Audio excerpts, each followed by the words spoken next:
Welcome to Sasi official.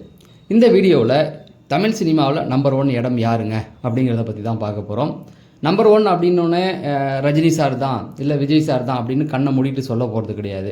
இல்லை ரஜினி சாருக்கு அதிக ரசிகர் இல்லை விஜய் சாருக்கு அதிக ரசிகர் இருக்காங்க அப்படி பேச போகிறது இல்லை. இதை பொறுத்த வரைக்கும் எப்படி பேச போகிறோம் அப்படின்னா, அதிக வசூல் யாருடைய படங்கள் அப்படிங்கிறதையும் அதில் அதிக முறை யார் வந்திருக்கா அப்படிங்கிறத பற்றி தான். ஒன்று ரஜினி சாரா இல்லை விஜயா இல்லை அஜித்தா இல்லை கமலா அப்படிங்கிற ஒரு உண்மையான டேட்டாவை தான் கொடுக்க போகிறேன். ஏன்னா இப்போ நிறைய பேர் வீடியோ இதெல்லாம் போட்டிருக்காங்க. இந்த வீடியோ எப்படி போடுவாங்க அப்படின்னா, ரொம்ப ஃபேக்கான நியூஸ்களை போடுவாங்க. உதாரணத்துக்கு 100 கோடிக்கு மேலே ரஜினி சாருடைய படங்கள் எத்தனை வசூல் பண்ணியிருக்கு அப்படின்னு ஒரு வீடியோ பார்த்தேன். வெறும் 3 படங்கள் தான் சொல்கிறாங்க. உண்மையாக பார்த்தா அது ஒரு 9 படத்துக்கு மேலே இருக்குது. ஆனால் அவங்க 3 படம் சொல்லிவிட்டு விஜய் 6 படங்கள் கொடுத்துருக்காரு 7 படங்கள் கொடுத்துருக்காரு அப்படின்னு சொல்லி போட்டுக்கிட்டு இருப்பாங்க. ஸோ நம்ம அந்த மாதிரி கொடுக்க போகிறதில்ல, உண்மையான ரெக்கார்டை தான் நான் உங்களுக்கு கொடுக்க போகிறேன். சினிமா செய்திகளை தெரிஞ்சுக்க நம்ம சேனலை சப்ஸ்கிரைப் பண்ணிட்டு இந்த வீடியோவை லைக் பண்ணிடுங்க. ஃபஸ்ட்டு எடுத்தோடனே 10வது இடத்துல என்ன படம் இருக்குது அப்படின்னு பார்த்தீங்கன்னா எந்திரன். ஸோ இந்த எந்திரன் அப்படின்னும் போது 2010 இந்த காலகட்டத்தில் வந்த படம். எந்திரன் முதல்ல ஐங்கரன் ஆரம்பித்தாங்க. ஐங்கரன் இந்த படத்தை பாதியிலே பண்ண முடியல நிறுத்திடலாம் அப்படின்னு சொல்லும்பொழுது ரஜினி சார் கல்பாத்தி அகோரம் அவங்கள போய் சந்திக்கிறாரு. அவங்க இல்லைங்க எங்களாலலாம் இதை ஒன்றும் பண்ண முடியாது அப்படின்றதுக்கப்புறம் சன் பிக்சர்ஸ்கிட்ட ரஜினி சார் போய் பேசுகிறாரு. சன் பிக்சர்ஸுக்கு தொடர்ந்து அவர் இப்போ வாய்ப்பு கொடுக்கறதுக்கு காரணம் என்ன அப்படின்னு பார்த்தீங்கன்னா, அன்னைக்கு அவங்க செய்த ஒரு விஷயந்தான். எந்திரன் படம் கிட்டத்தட்ட பாதி எடுத்ததுக்கு அப்புறமேட்டுக்கு நாங்கள் பண்ணுறோம் அப்படின்னு நிறைய பேர் ஒத்துக்கல. படம் கைவிட வேண்டிய சூழல் வரும்போது சன் பிக்சர்ஸ் ஒத்துக்கிட்டாங்க நாங்கள் பண்ணித்தரோன்னு. ஸோ அவங்களுக்கு நன்றி தெரிவிக்கிற விதமாக தான் இப்போ தொடர்ந்து அவர் படங்கள் கொடுத்துக்கிட்டு இருக்காரு. எந்திரன் இந்திய சினிமாவுக்கு இது புதுசான ஒரு கான்செப்ட்.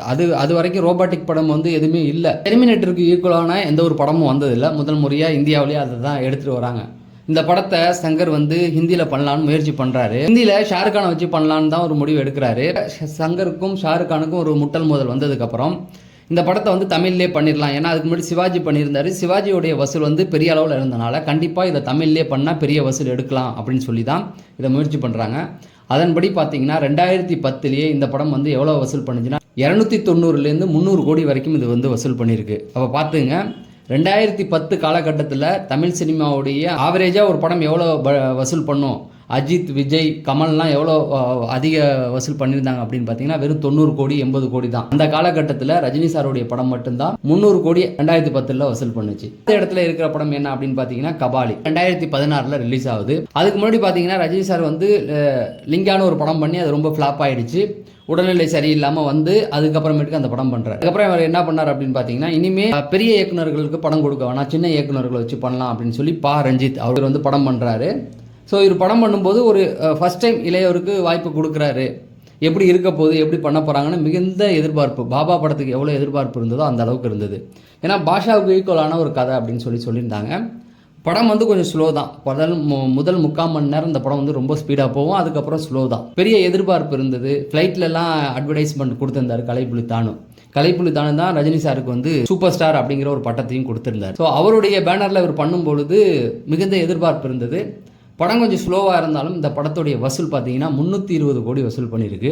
அதான் சொல்கிறேன்ல, 2016 காலகட்டங்கள்லாம் 100 கோடி வசூலுங்கிறது பெரிய வசூல். அந்த காலகட்டத்தில் கிட்டத்தட்ட 3 மடங்கு வசூலாக அப்பயே ரஜினி சார் பண்ணியிருக்காரு அப்படிங்கிறது தான்.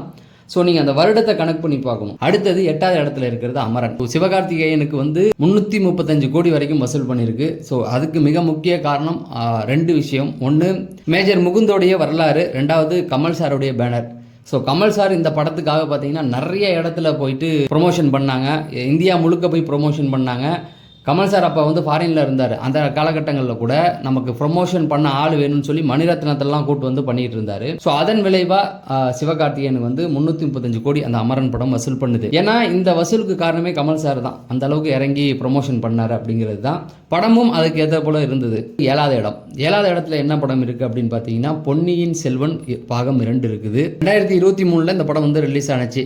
மிகுந்த எதிர்பார்ப்பு. அதாவது ஃபர்ஸ்ட் பார்ட்டுக்கு அப்புறம் செகண்ட் பார்ட் ரொம்ப எதிர்பார்ப்பு இருந்தது. ஏன்னா அந்த ஆதித்ய கரிகாலனை யார் கொன்னது அப்படிங்கிறது தான் அந்த புக்லேயே அதுக்கான விடை இல்லை, ஒரிஜினல் ஸ்டோரியிலுமே இல்லை. சரி படத்தில் ஏதாவது விடை கொடுத்துருப்பாரு அப்படிங்கிற ஒரு நம்பிக்கையில் எல்லாருமே எதிர்பார்த்த படம் தான்.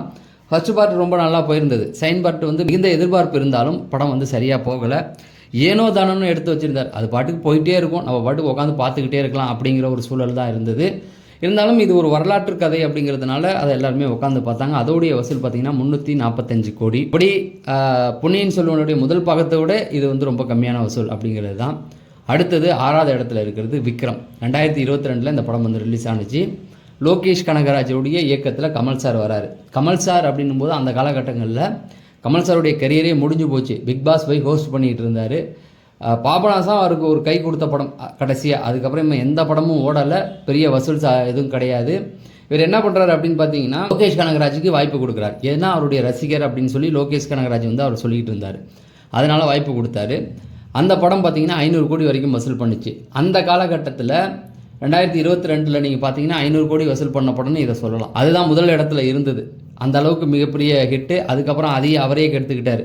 கிட்டத்தட்ட தக் லைஃப்னு மணிரத்னத்திட்ட கால் ஷீட் கொடுத்து 100 கோடி கூட வசூல் பண்ணாமல் போயிடுச்சு. சரி, அடுத்த இடத்துல இருக்கிறது கோட் படம். வெங்கட் பிரபுடைய டைரக்ஷனில் விஜய் நடிக்கிற படம். நிறைய டெக்னாலஜி வைஸை வச்சு ட்ரை பண்ணுறாங்க.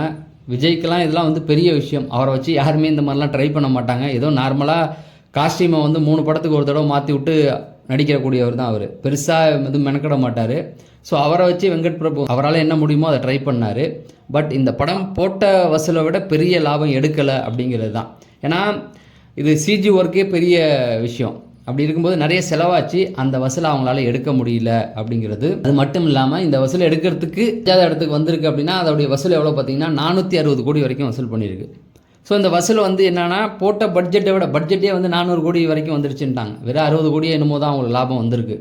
அதுவும் யார் காரணம் அப்படின்னு பார்த்தீங்கன்னா ஒன்று விஜயகாந்த், இன்னொன்று பார்த்தீங்கன்னா சிவகார்த்திகேயன். ஏன்னா ஓப்பனிங் ஷாட்டில் வந்து விஜயகாந்த் மாதிரி வராரு அப்படின்னோடனே விஜயகாந்தோடைய ரசிகர்கள் போய் பார்த்தாங்க. அதுக்கப்புறம் சிவகார்த்திகேயனுடைய ஃபேன்ஸ் இவங்கெல்லாம் போய் பார்த்து எப்படி அந்த படத்தை தேர்த்து விட்டாங்க. படம் வந்து 5வது இடத்துல இருந்தாலும் இது வந்து பெரிய லாபம் கிடையாது. ஏன்னா 400 கோடிக்கு படத்தை எடுத்து 460 கோடி தான் வசூல் பண்ணியிருக்கு. போட்ட வசூலில் கொஞ்சம் வந்திருக்கு அப்படிங்கிறது தான். அடுத்தது 4வது இடத்துல இருக்கிறது பொன்னியின் செல்வன். கிட்டத்தட்ட 2022 ரிலீஸ் ஆகி 500 கோடி வசூல் பண்ணிச்சு. மிகப்பெரிய சக்ஸஸ். அதாவது விக்ரமுக்கு அப்புறம் அடுத்த வசூல் எடுத்த படம் அப்படின்னு சொல்லி இந்த படத்தை சொல்லலாம். அந்த அளவுக்கு பெரிய வசூல் எடுத்திருந்தது. வரலாற்று புதினம் உங்களுக்கு ஈக்குவலாக அந்த படத்தை அவர் கொண்டு வரதுக்கு தான் ட்ரை பண்ணார். பட் என்ன அப்படின்னு பார்த்தீங்கன்னா அவர் அட்வென்ச்சர் பண்ணக்கூடியவர், மணிரத்னம் ட்ராமாட்டிக் போகக்கூடியவர். மணிரத்னத்தால் என்ன பண்ண முடியுமோ அதை பண்ணி ஃபஸ்ட்டு பார்ட் எல்லாருக்கும் ரொம்ப ரசிக்கக்கூடியதாக இருந்தது. எல்லாருக்குமே ரொம்ப பிடிச்சிருந்தது. பட் அதை தான் அவர் எடுத்து கிட்டத்தட்ட 500 கோடி வசூல் பண்ணியிருந்தார். 3வது இடத்துல இருக்கிறது லியோ. 2023 ரிலீஸ் ஆகி மிகப்பெரிய எதிர்பார்ப்பில் இருந்தது இந்த படம். மாஸ்டருக்கு அப்புறம் வர படம் மிகப்பெரிய எதிர்பார்ப்பு, பெரிய அளவு கொண்டாடும். 1000 கோடி அடிச்சுடலாம் எதிர்பார்த்தாங்க. வாய்ப்பே இல்லைங்க. 610 கோடி வரைக்கும் தான் வசூல் பண்ணிச்சு. படம் செகண்ட் ஹாஃபாக அவுட்டு. இதெல்லாம் வந்து மிகப்பெரிய எதிர்பார்ப்பின் மத்தியில் வந்த படம். 1000 கோடி அடிக்குன்னு நினச்சிக்கிட்டு இருந்த படம் 600லேயே நின்றுடுச்சு. இந்தியா முழுக்க அந்த படம் ரிலீஸ் ஆனிச்சு. ஏன்னா அந்த அளவுக்கு சஞ்சய் தத் நடிச்சிருந்தாப்புல. தெலுங்குலேருந்து மலையாளம் இப்படி எல்லா இடத்துலையும் தேடி தேடி பிடிச்சி ஆட்களை கொண்டாந்து நடிக்க வச்சுருந்தாங்க. பட் எது வந்தாலுமே பெரிய வசூல் எடுக்கலை. அந்த நேரத்தில் அந்த படம் ஃப்ளாப்பு அப்படிங்கிற மாதிரி தான் பேசப்பட்டுச்சு. பட் இந்த வசூல் வந்து லோகேஷ் கனகராஜுக்காக வந்தது அப்படின்னு சொல்லலாம். அவர் மேலே உள்ள எதிர்பார்ப்பு. மாஸ்டர் படம் வேறு அதுக்கு முன்னாடி பண்ணியிருந்தார் இல்லையா, அந்த மாதிரி இருக்குன்னு எதிர்பார்த்து போய் எல்லாம் ஏமாந்தாங்க. ஆனால் வசூல் வந்து 615 கோடி வந்துடுச்சு. 2வது இடத்துல இருக்கிற படம் வந்து ஜெயிலர். 2023 ரிலீஸ் ஆனிச்சு. ஸோ நெல்சன் வந்து இயக்குறார். நெல்சன் இந்த படத்தை இயக்கிறதுக்கு முன்னாடி பீஸ்ட்னு ஒரு ஃப்ளாப்பு, ரஜினி சார் வந்து அண்ணாத்தன்னு ஒரு ஃப்ளாப்பு கொடுத்துருந்தாங்க. கிட்டத்தட்ட ரஜினி சார் கெரியர் முடிஞ்சிருச்சு. நெல்சனை வச்சு என்னங்க பண்ண போகிறாங்க, அவரே வந்து மொக்க படம் தான் கொடுத்துக்கிட்டு இருக்காரு அப்படின்ற ஒரு பேச்சு இருந்தது. இந்த பேச்சு எல்லாத்தையும் உடச்சி அவங்க 2 பேருமே ராசி இல்லாதவங்களா ஆயிட்டாங்க. இனிமேல் என்னங்க ஆக போகுதுன்னு சொன்னவங்கள இண்டஸ்ட்ரியோடைய மிகப்பெரிய ஹிட். 150 கோடி வரைக்கும் வசூல் பண்ண படம் ஜெயிலர். எல்லாருக்குமே தெரியும். ஏன்னா அந்த அளவுக்கு அந்த படம் வந்து மிகப்பெரிய வசூல் எடுத்துச்சு. இதில் நீங்கள் பார்த்தீங்க அப்படின்னா ஹிந்திலெலாம் ஒழுங்காக ப்ரொமோஷன் பண்ணியிருந்தால் இந்த படம் வேறு லெவலில் போயிருக்கும் அப்படிங்கிறது தான். அடுத்தது முதல் இடத்துல இருக்கிறது பார்த்தீங்கன்னா 2.0. எந்திரன் 10வது இடத்துல இருக்குன்னா 2.0 வந்து முதல் இடத்துல இருக்குது. ஸோ இந்த படம் வந்து 800 கோடி வரைக்கும் வசூல் பண்ணிச்சு. ஆனால் இந்த படத்தில் ஒரே ஒரு மிஸ்டேக் மட்டும் பண்ணிட்டாங்க. என்ன அப்படின்னு பார்த்தீங்கன்னா சிஜிக்காக ஒரு கம்பெனியில் கொடுத்து ஏமாந்துட்டாங்க. ஒருவேளை அதில் வந்து மிகப்பெரிய அவங்களுக்கு பட்ஜெட்டை ஏற்றி விட்டுடுச்சு. ஒருவேளை அதை மட்டும் அவங்க பண்ணாமல் இருந்திருந்தால் இந்த படம் வந்து இன்னும் பெரிய அளவில் கொண்டாடப்பட்டிருக்கும். அந்த நேரத்தில் நிறைய பிரச்சனைகள் தமிழ்நாட்டிலே பார்த்தீங்கன்னா வெள்ளம் போய் நிறைய பிரச்சனைகள் நடந்தது. அப்போ ரஜினி சாரே வந்து பெருசாக இதை கொண்டாடக்கூடாது அப்படின்ட்டாப்புல. பெருசாலாம் கொண்டாடக்கூடாது, பேனர் வைக்கக்கூடாது அப்படின்லாம் சொல்லி கட்டளை இட்டு தான் வந்தாங்க. அதே போல் எங்கேயுமே பேனர்லாம் வைக்கலை. பெருந்த கொண்டாட்டமே இல்லை. படம் வந்தது பாதி பேருக்கு தெரியாது. ஏன்னா வெள்ளம் அப்போ அந்த டைமில் ஸோ அந்த நேரத்தில் அதை விட்டு அப்பயே வந்து படம் வந்து 800 கோடி வசூல் பண்ணுச்சு அப்படிங்கிறது தான். ஸோ இதுலேயே உங்களுக்கு தெரியும் யார் தமிழ் சினிமாவுடைய கிங் ஆஃப் பாக்ஸ் ஆஃபீஸ் அப்படின்னு. எந்த சந்தேகமே வேண்டாம், இதில் வந்து ரஜினி சார் அவர்கள் தான். ஸோ ஏன்னா ரஜினி சாருடைய கலெக்ஷன் மொத்தமே பார்த்திங்கன்னா 4 படம் இருக்குது.